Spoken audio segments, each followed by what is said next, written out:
Zack had always considered himself a man of structure. He thrived on routine, finding comfort in the small certainties of life, the quiet hum of their suburban home, the predictability of weekend brunches, and whispered conversations with Emily about dreams they'd someday make real. They'd built a life together over 6 years of marriage, a seemingly unshakable partnership built on trust, or so he thought.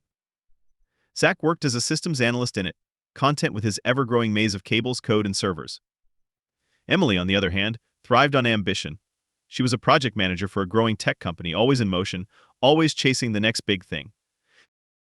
Lately, though, her drive had shifted into something different, something more distant. At first, Zack had dismissed it as stress. Emily often carried the weight of high expectations and tight deadlines. When she snapped at him over little things, misplaced keys, laundry left unfolded, he swallowed his irritation. When she stayed out late with clients or texted incessantly with work colleagues during dinner, he convinced himself that it was all part of the job. She'd always come back to him, right? But then came the night she walked through the door well past midnight. Her shoulders hunched and her hair pulled back, as if she'd rushed home from somewhere she shouldn't have been. He'd kissed her cheek, and for the first time he smelled cologne, expensive and unfamiliar. Emily pulled away quickly, mumbling about a meeting that ran long, her eyes skirting his. She moved past him, shrugging off her coat and heading for the bathroom. The door clicked shut, leaving Zack standing alone in the hallway. His stomach tightened, his instincts telling him what his rational mind refused to accept: something was off. The next morning, Emily was already awake when Zack walked into the kitchen, bleary-eyed. She was typing furiously on her phone, a line of concentration creasing her forehead. She barely acknowledged him, muttering a distracted morning before downing her coffee in quick gulps. Zack watched her, taking in every detail: her crisp blouse, her polished heels, the way she checked her reflection twice in the window. She used to laugh about corporate fashion, calling it a charade. But now she played the part like it was second nature. "Big day?" Zack asked, trying to keep his voice casual. Emily looked up, startled, as if she'd forgotten he was there. "Just meetings," she said, tucking a strand of hair behind her ear. "It's nothing." He nodded, forcing a smile. She kissed him goodbye, but her lips barely brushed his. The door closed, and the house fell silent again. Zack stood there, replaying every moment, every word. She'd always been ambitious, always passionate about her work, but this was different. This felt like walls going up. He tried to ignore it, tried to bury himself in work. But the nagging feeling wouldn't go away. He found himself scrolling through their old photos, studying Emily's smile, the light in her eyes that had once been so bright. It was still there, just not for him anymore. When she came home late again that Friday, he decided to bring it up. He made dinner, hoping the gesture would soften whatever tension lay between them. Over plates of pasta, he asked, "How's everything going at work? You've been pretty busy lately." Emily paused mid-bite, her fork hovering in the air. She plastered on a smile. "It's been intense. There's a new client we're courting, a really big opportunity for the company. Zack and I have been putting in crazy hours." Zack. There it was again. The name had come up often lately. Zack, the charming coworker. Zack tried to hide his unease. "Sounds important," he said slowly. "Is he a good guy to work with?" Emily's smile grew strained. "We make a good team," she said, her voice carefully neutral. "He's good at what he does." Zack nodded, but a chill crept up his spine. He wanted to trust her. He wanted to believe that she was exactly who she'd always been, the woman he'd married, the one who'd shared his dreams and fears. But the seeds of doubt had taken root, and he couldn't shake them. Over the next few weeks, the distance between them grew. Emily's excuses piled up like bricks in a wall he couldn't break through. She stopped asking about his day, stopped laughing at his jokes. Her phone, once a shared device left carelessly on countertops, became a permanent fixture in her hand. She guarded it like a lifeline, pulling it close whenever he was around. Late one night, Zack found himself staring at the ceiling, his mind racing. He thought about the way her smile faded when she thought he wasn't looking. He thought about the cologne, the late nights, the way she'd stopped saying "I love you" before falling asleep. He couldn't live like this, drowning in doubt, waiting for the other shoe to drop. The next morning, he waited until she left for work before pulling out their shared laptop. It felt wrong, invasive, but he needed answers. He opened the lid, his heart pounding. Most of the files were innocuous work documents, photos from vacations long past. But then he found the hidden folder. His hands shook as he clicked it open. There were photos of Emily and Zack smiling at a bar, their faces close. Photos of dinners, sunsets, stolen moments that weren't meant for him to see. In one picture, she was looking at Zack the way she used to look at Zack, with unguarded joy. His chest tightened. He slammed the laptop shut, his breath coming in gasps. When Emily came home that night, he confronted her, raw words spilling out like broken glass. She didn't cry. She didn't deny it.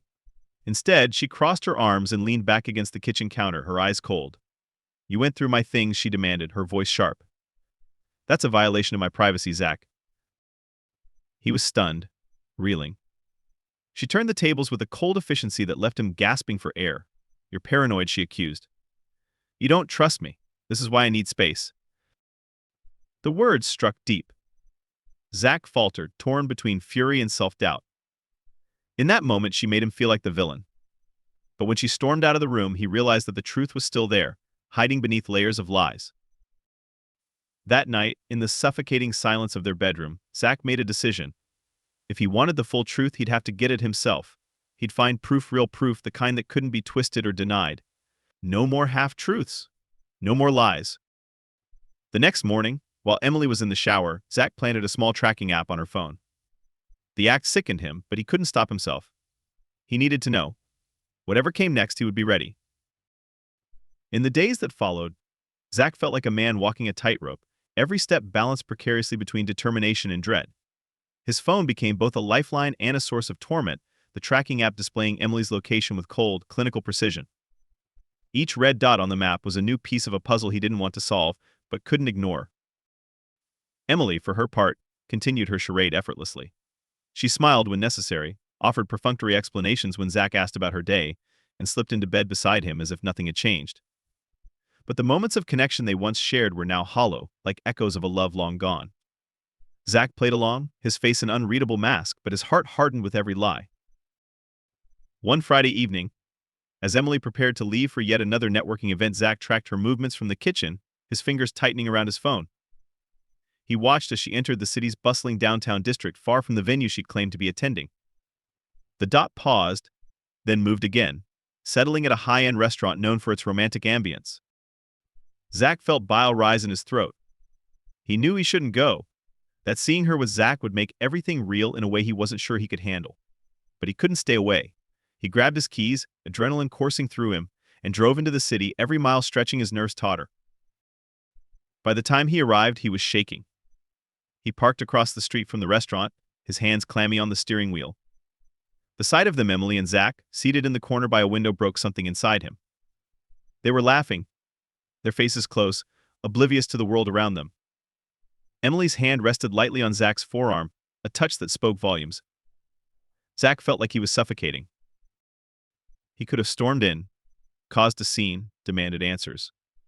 But he didn't. He forced himself to turn away, to retreat to the safety of his car. Rage pulsed through him, but so did a cold, steely resolve. Emily thought she was untouchable, that she could betray him with impunity. She was wrong. The next day, Zack met with Marcus, his best friend and a skilled lawyer with a reputation for digging up secrets. Over coffee, Zack laid everything out: the photos, the lies, the emotional distance that had become a chasm. Marcus listened carefully, his expression hardening. "You need to protect yourself," he said. "Financially, legally, everything." "I'm not going to let her destroy me," Zack replied, his voice low.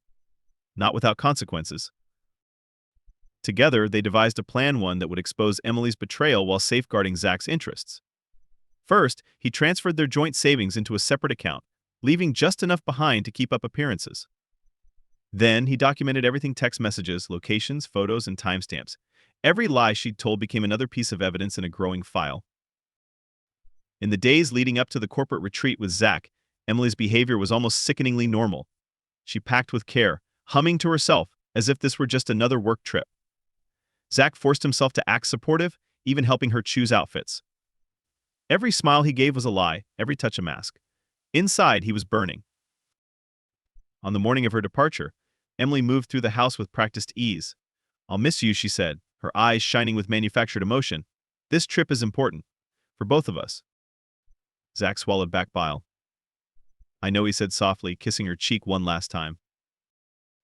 The cab pulled away, and as soon as it was out of sight, Zack began the next phase of his plan. He contacted the locksmith, who arrived within hours to change every lock on the house. "Bad breakup?" she asked, her voice sympathetic but detached. "You could say that," Zack replied, his voice flat. Once the locks were changed, Zack packed up all of Emily's belongings, clothes, jewelry, sentimental items she'd claimed to care about. He left everything in neat boxes by the door, except for their wedding photo. That stayed on the mantel, a bitter reminder of broken promises. But the coup de grace was yet to come. Marcus had helped draft divorce papers complete with documentation of Emily's infidelity that would be delivered to the resort where she and Zack were staying. The timing was perfect. She would receive them when she was least prepared, when she thought she was beyond reach. As night fell, Zack sat alone in the house that was now entirely his. The silence was heavy, but he embraced it. Emily had made her choices. Now she would face the consequences. The next morning, texts from Emily began pouring in. At first, they were casual check-ins, "Miss you already," but when Zack didn't respond, they became more frantic. By evening, she was calling, her voice tight with irritation. He let every call go to voicemail. By the second day, panic had set in. Her messages shifted from confusion to anger to desperation. "Why aren't you answering? What's going on?" When the divorce papers arrived at the resort, Zack imagined the shock on her face, the way her world must have tilted on its axis. He pictured her scrambling to contain the fallout, clinging to the threads of a life she'd unraveled herself. When she returned home, it was well before her trip was supposed to end. She arrived in a flurry of desperation, pounding on the door and shouting his name. But Zack stayed silent, watching her through a crack in the curtains. She tried her key, but it didn't fit. She banged on the door until her fists bruised, pleaded until her voice cracked. Zack felt a twisted sense of satisfaction but also a profound sadness. This was the woman he'd once loved. But that woman was gone, replaced by a stranger who had betrayed him in every way. Eventually, Emily gave up. She slumped against the door, defeated, before retreating to her car. Zack waited until she was gone, then turned away, his resolve hardening further. The confrontation would come, but on his terms. The confrontation came 2 days later, when Zack finally agreed to meet Emily. She'd been calling non-stop, leaving desperate voicemails that veered from tearful apologies to barely contained rage. He chose a public cafe on the outskirts of town, a place where they'd once spent lazy Sunday mornings sipping coffee and planning their future. Now it would serve as neutral ground, a stage for the unraveling of what was left of their marriage. Zack arrived early, his hands trembling as he cradled a cup of black coffee. He'd barely touched it. His stomach was a pit of nerves, churning with a mix of anger, hurt, and grim determination.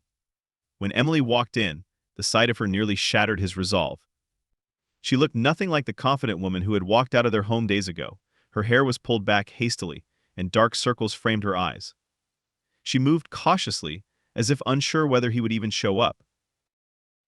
Their eyes met, and for a fleeting moment, Zack saw a flicker of something familiar, something that reminded him of the woman he used to love. But he forced it away.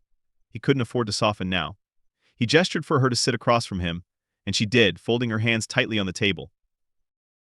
"Why are you doing this, Zack?" she asked, her voice trembling. "Why won't you talk to me?" He stared at her, his gaze cold and unyielding. "You know why?" Emily shifted uncomfortably, her eyes darting around the cafe as if seeking an escape. I made a mistake," she whispered.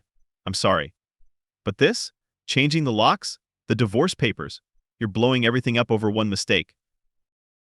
"One mistake?" Zack's voice was low, but the words were razor sharp. "You call it one mistake?" "This wasn't a one-time thing, Emily. It was a series of choices. Every lie you told me, every night you spent with him, every time you looked me in the eye and pretended everything was fine. That's not a mistake. That's betrayal." Tears welled up in her eyes, and she looked down at her hands. "I was unhappy, Zack," she said, her voice cracking. "I felt alone. We were drifting apart. You were always working, always focused on something else. I didn't know how to reach you anymore." He clenched his jaw, fighting to keep his composure. "So your solution was to cheat, to sneak around with him while I was here, believing every lie you fed me." "I never wanted it to go this far," Emily pleaded. "I didn't know how to stop. It just happened." Zack shook his head, bitterness twisting his features. "Things like that don't just happen. You chose this every step of the way. And when I confronted you, you made me doubt myself. You twisted it around until I thought I was losing my mind." Her tears fell freely now. "I didn't want to lose you," she whispered. "But you did," Zack replied, his voice softening for a brief moment before hardening again. "You lost me the second you decided that lying was easier than honesty." Silence stretched between them, heavy and oppressive. Emily reached across the table, her fingers trembling. "I'm sorry. I know that doesn't fix anything, but I am. Please don't let this end like this. We've been through too much. We can try to fix it. Zack stared at her outstretched hand, then looked into her eyes. He saw the regret there, the raw, desperate regret. But it wasn't enough. Not anymore. There's nothing left to fix, he said, his words final. You killed it. And killed it. She pulled her hand back as if burned, and the realization washed over her face. There would be no reconciliation, no second chances. Whatever they had once built was gone, reduced to ashes. I'll be in touch about dividing everything, Zack said as he stood. I've already filed. You'll get a notice soon. Zack, please. He shook his head, cutting her off. Don't. He walked out of the cafe, leaving her sitting there, shattered and alone. Outside, the air was cold, biting into his skin. But for the first time in what felt like an eternity, he could breathe. The weight of her betrayal would stay with him, but he wouldn't let it define him. Over the next few weeks, Emily faced the consequences of her actions. Word of her affair reached her company, leading to a quiet but humiliating exit. Zack distanced himself, unwilling to be part of the fallout. Alone and disgraced, she tried to reach out to Zack, but he ignored every message, every plea for closure. She was a ghost in his past, now a reminder of what he'd lost, but also of what he'd survived. Zack threw himself into rebuilding his life. He leaned on Marcus, reconnected with friends, and sought therapy to help him work through the scars. Slowly, he began to heal. The anger faded, replaced by something softer, acceptance perhaps, or simply exhaustion. He would carry the memories, but they would no longer consume him. One evening, as he packed away the last of Emily's belongings, he came across their wedding photo. He stared at it for a long time, tracing the lines of their smiling faces. Then, with a deep breath, he placed it in a box and closed the lid. Some things were better left behind. As he stepped outside, the cool night air wrapped around him like a promise. This was his life now as alone, and for the first time in a long time, he felt ready to embrace whatever came next.